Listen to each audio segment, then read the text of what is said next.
दोस्तों, पंचांग के अनुसार इस साल भाद्रपद माह के कृष्ण पक्ष की अष्टमी तिथि की शुरुआत 26 अगस्त की रात 3:39 पर होगी। 27 अगस्त रात 2:19 पर इसका समापन होगा। ऐसे में 26 अगस्त 2024 के दिन कृष्ण जन्माष्टमी का व्रत रखा जाएगा। हर साल भाद्रपद मास के कृष्ण पक्ष की अष्टमी तिथि को कृष्ण जन्माष्टमी के रूप में मनाया जाता है। द्वापर में श्री कृष्ण परम पुरुषोत्तम भगवान का जन्म भाद्रपद की अष्टमी तिथि रोहिणी नक्षत्र और चंद्रमा वृषभ राशि में मध्य रात्रि में हुआ। उनके जन्म लेते ही दिशाएं स्वच्छ व प्रसन्न एवं समस्त पृथ्वी मंगलमय हो गई थी। विष्णु के अवतार श्री कृष्ण के प्रकट होते ही जेल की कोठरी में प्रकाश फैल गया। कृष्ण के प्राकट्य से स्वर्ग में देवताओं की धून दुबिया अपने आप बज उठी तथा सिद्ध और चारण भगवान के मंगलमय गुणों की स्तुति करने लगे। दोस्तों, जन्माष्टमी व्रत का महत्व। शास्त्रों में जन्माष्टमी के व्रत को 1000 एकादशी व्रत के समान माना गया है। 100 बार गंगा स्नान करने का जो पुण्य मिलता है, मात्र जन्माष्टमी का व्रत करने से प्राप्त हो जाता है। जाप का अनंत गुना फल देने वाला जन्माष्टमी के दिन ध्यान, जाप और रात्रि जागरण का विशेष महत्व है। इसलिए जन्माष्टमी की रात में जागरण करके भगवान के भजन कीर्तन करने चाहिए। भविष्य पुराण में इस व्रत के संदर्भ में उल्लेख है कि जिस घर में यह देव का व्रत किया जाता है, वहां अकाल, मृत्यु, गर्भपात, किसी भी मां के बच्चे गर्भ में नहीं मरते, गर्भ ठहरता है।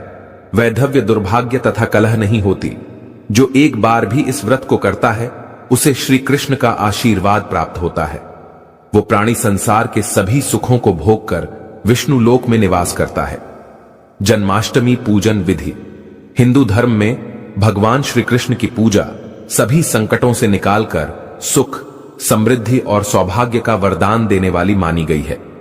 जन्माष्टमी के दिन प्रातः जल्दी उठकर स्नान आदि से निवृत्त होकर स्वच्छ वस्त्र धारण करें। इसके बाद पूर्व या उत्तर की ओर मुख करके व्रत का संकल्प लें। अगर नॉर्थ ईस्ट में भगवान कृष्ण को लगाया जाए तो आप अपने जीवन में धर्म युद्ध में खड़े हैं, कर्म क्षेत्र में खड़े हैं, तो वहां आपकी जीत सुनिश्चित है और आपकी जितनी भी परेशानियां हैं उन्हें कान्हा दूर कर देते हैं। माता देवकी और भगवान श्री कृष्ण की मूर्ति या चित्र पालने में स्थापित करें। पूजन में देवकी, वासुदेव, बलदेव, नंद, यशोदा आदि देवताओं के नाम जपें। रात्रि में 12 बजे के बाद श्री कृष्ण का जन्मोत्सव मनाएं। दोस्तों, जन्माष्टमी पर कान्हा को पीले चंदन या फिर केसर का तिलक जरूर लगाएं। साथ ही साथ उन्हें मोर का मुकुट और बांसुरी जरूर अर्पित करें। लड्डू गोपाल को पंचामृत से अभिषेक कराकर भगवान को नए वस्त्र अर्पित करें एवं झूला झुलाएं।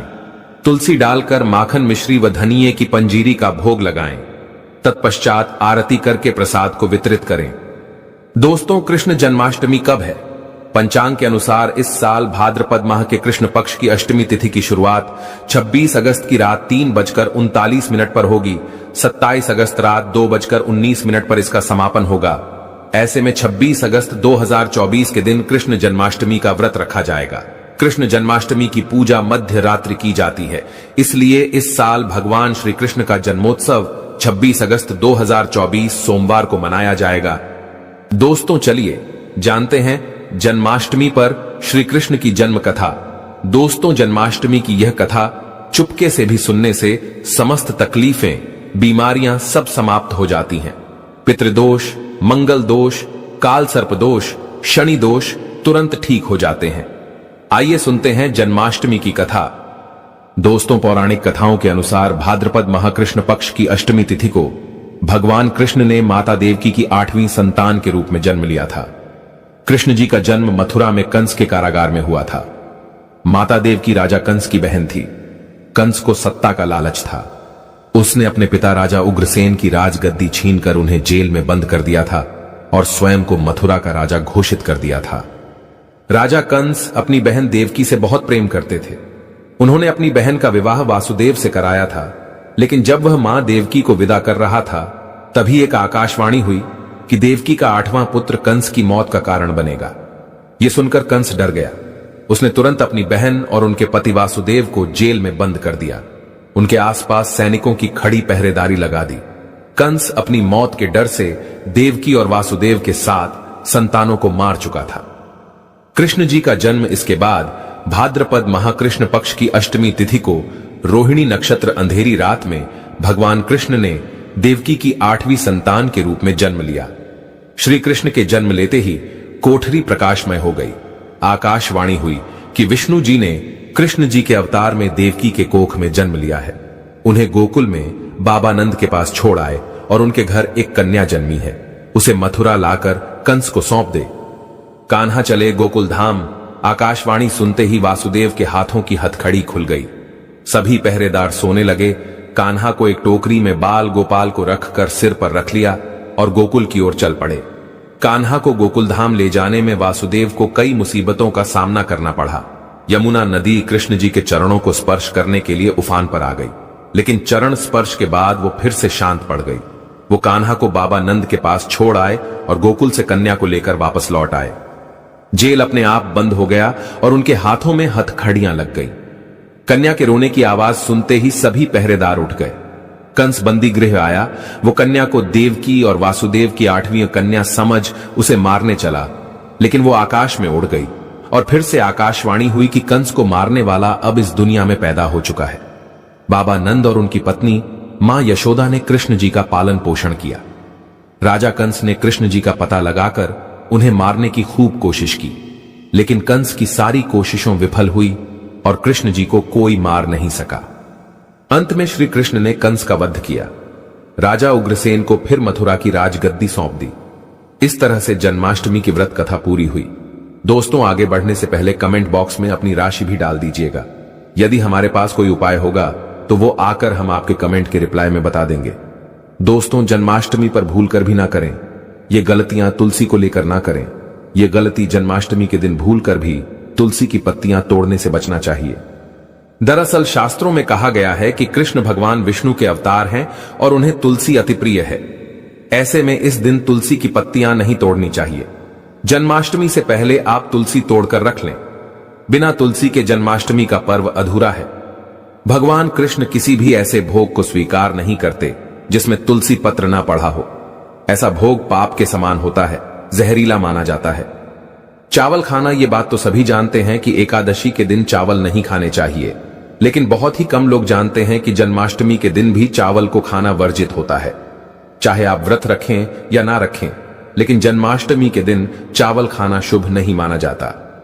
तामसिक भोजन जन्माष्टमी के दिन तामसिक भोजन वर्जित माना जाता है। ऐसे में इस दिन मांस, मदिरा, प्याज और लहसुन नहीं खाना चाहिए। इस दिन गलती से भी लहसुन प्याज का खाना कभी मत बनाना, क्योंकि राहु केतु के कारण ही लहसुन प्याज की उत्पत्ति हुई है और भगवान विष्णु और राहु केतु के बीच में भीषण शत्रुता होती है। अनादर करना। भगवान कृष्ण के लिए सभी भक्त एक समान होते हैं। ऐसे में इस दिन किसी भी व्यक्ति का अनादर करने से बचना चाहिए। एक बार भगवान कृष्ण के भक्त ने एक व्यक्ति का अपमान कर दिया था। उसी क्षण भगवान कृष्ण ने अपने भक्त को श्राप दिया था, इसीलिए किसी का भी अपमान ना करें। गाय को सताना, गाय भगवान कृष्ण को बहुत ही प्रिय है, क्योंकि कृष्ण अवतार में उनका पालन पोषण एक ग्वाले के घर में हुआ था। ऐसे में जन्माष्टमी के दिन किसी भी गाय और बछड़े को भूलकर भी नहीं सताना चाहिए। भगवान कृष्ण गाय को सबसे प्रिय मानते हैं।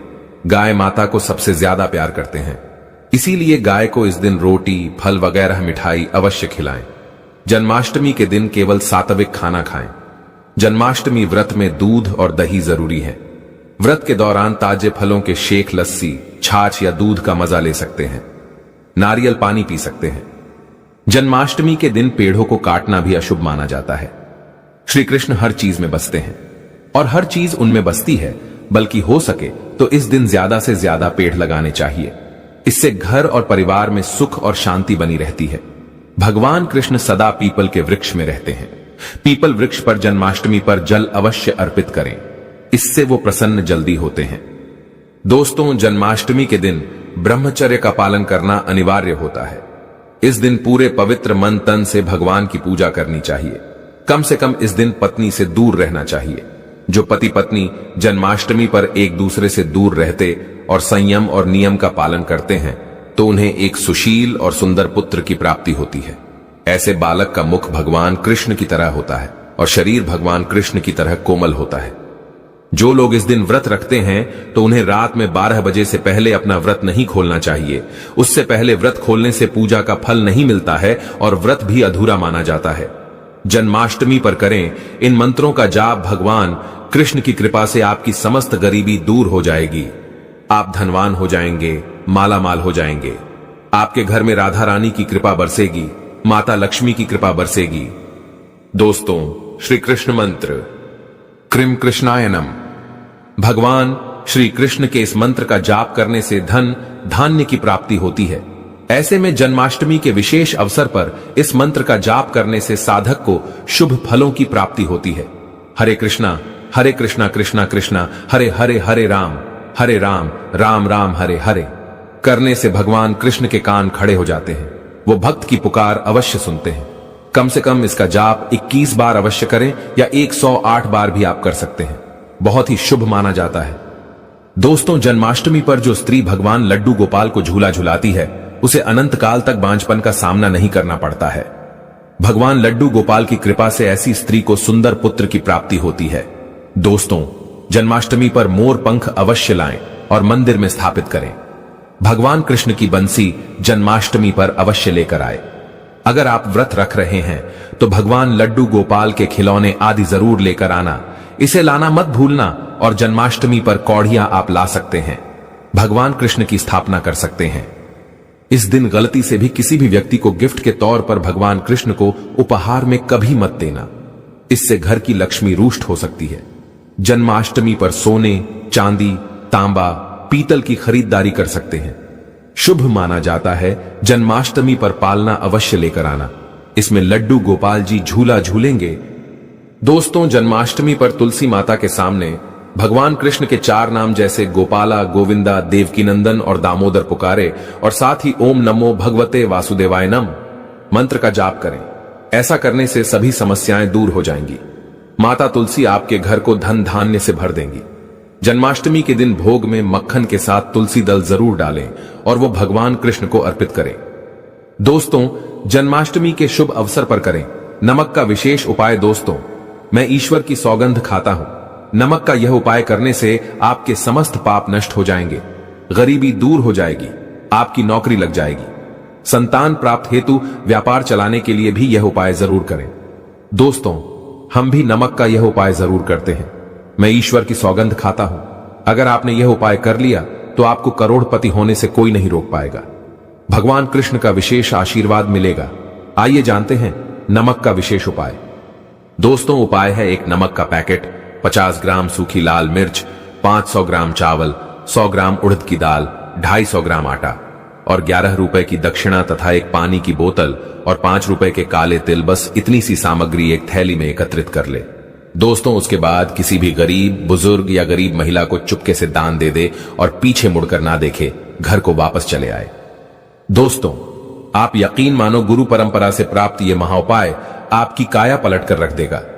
दिन दुगनी रात चौगुनी आप तरक्की करेंगे। दोस्तों, ये उपाय हम भी जरूर करते हैं। महापुस्तक और शास्त्रों में लिखा महाउपाय आज हम आपको बता रहे हैं। यह उपाय जन्माष्टमी के दिन जरूर करें।